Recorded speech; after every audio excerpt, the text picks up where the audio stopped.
ପିଲାମାନେ ଆଜି ଆମେ ପଢ଼ିବା ସଂସ୍କୃତର ଖାଦ୍ୟ ଦ୍ରବ୍ୟାଣୀ ବିଷୟରେ ପଢ଼ିବା। ପିଲାମାନେ କ'ଣ ଦେଖୁଛି ଚିତ୍ରରେ? ଅନ୍ନମ୍। ଭାତକୁ ସଂସ୍କୃତରେ ଅନ୍ନମ୍ ବୋଲି କହିବେ। ତାପରେ ଆମେ ଚିତ୍ରରେ ଏବେ କ'ଣ ଦେଖିବା ପିଲେ? କ'ଣ ଦେଖୁଛେ? ବ୍ୟଞ୍ଜନମ୍ କହିଲେ ତରକାରୀ।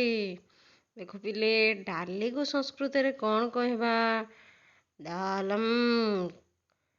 ତାପରେ ଦେଖିବା ଆମେ ଆଉ ଗୋଟେ ଚିତ୍ର ଦେଖିବା ପିଲେ। ଦେଖୁଛେ କ'ଣ ଦେଖୁଛେ ପିଲେ? ଭଜ୍ରମ୍ କହିଲେ ଭଜା। ତାପରେ ପିଲେ ଆମେ ଆଉ ଗୋଟେ ଚିତ୍ର ଦେଖିବା। କ'ଣ ଦେଖୁଛେ ପିଲେ ଚିତ୍ରରେ? ଖଟା। ଖଟାକୁ ସଂସ୍କୃତରେ ଅମ୍ଳମ୍। ଅମ୍ଳମ୍ ବୋଲି କହିବା। ତାପରେ ଆମେ ଆଉ ଗୋଟେ ଚିତ୍ରଟିଏ ଦେଖିବା। ଦେଖ ପିଲେ କ'ଣ ଦେଖୁଛେ? କ୍ଷୀରି। କ୍ଷୀରିକୁ ସଂସ୍କୃତରେ ପାୟସମ୍। ପାୟସମ୍ ବୋଲି କହିବା। ତାପରେ ଆଉ ଗୋଟେ ଚିତ୍ର ଦେଖିବା। ଆମେ କ'ଣ ଦେଖୁଛେ ପିଲେ ଚିତ୍ରରେ? କହିଲା ଦେଖି। ରୁଟି ଦେଖୁଛେ ନା? ସଂସ୍କୃତରେ ଆମେ ରଟିକା ବୋଲି କହିବା। ଆଉ ଗୋଟେ ଚିତ୍ର ଦେଖିବା। ଦେଖ ପିଲେ କ'ଣ ଦେଖୁଛେ ଚିତ୍ରରେ? ପରଟାର ଚିତ୍ର ଦେଖୁଛେ। ସଂସ୍କୃତରେ ୟାକୁ ପ୍ରରଟିକା କହିବେ। ସେଇପରି ଦେଖ ପିଲେ, ଗ୍ଲାସରେ କ'ଣ ଦେଖୁଛେ ଆମେ? କ'ଣ ଅଛି? ଦୁଧ ଅଛି। ଦୁଧକୁ କ'ଣ କହିବେ ସଂସ୍କୃତରେ?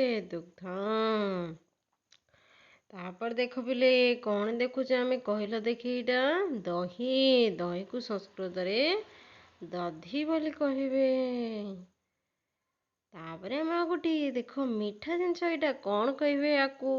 ସଂସ୍କୃତରେ ଲଡ଼ୁକୁ ସଂସ୍କୃତରେ ଲଡ଼ୁକମ୍ କହିବେ।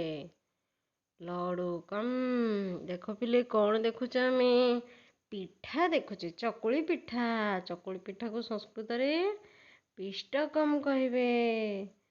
ସେହିପରି ଏଇ ଶାଗ ଦେଖୁଛେ ଆମେ। ଶାଗକୁ ସଂସ୍କୃତରେ କ'ଣ କହିବେ? ଶାକମ୍। ତାପରେ ଦେଖିବା ପିଲେ କ'ଣ ଦେଖୁଛେ ଚିତ୍ରରେ? ପାମ୍ପଡ଼ ଦେଖୁଛେ। ପାମ୍ପଡ଼କୁ ସଂସ୍କୃତରେ କ'ଣ କହିବେ? ପର୍ପଟ। ତାପରେ ଦେଖିବା ଆମେ ଆଉ ଗୋଟେ ଚିତ୍ର ଦେଖିବା। ଦେଖ ଗିନାଟାରେ କ'ଣ ରଖାହେଇଛି? ଚିନି ରଖାହେଇଛି। ଚିନିକୁ ସଂସ୍କୃତରେ କ'ଣ କହିବା? ଶର୍କରା। କ'ଣ କହିବା? ଶର୍କରା। କ'ଣ ଦେଖୁଛେ ପିଲା ଆମେ? ଲୁଣ ଦେଖୁଛେ ନା? ଲୁଣକୁ କ'ଣ କହିବେ? ଲବଣମ୍। ଆଉ ଗୋଟେ ଚିତ୍ର ଦେଖିବା। ଆମେ କ'ଣ ଦେଖୁଛେ ଗ୍ଲାସରେ? ପାଣିକୁ ସଂସ୍କୃତରେ ଜଲମ୍ କହିବେ। କ'ଣ କହିବେ?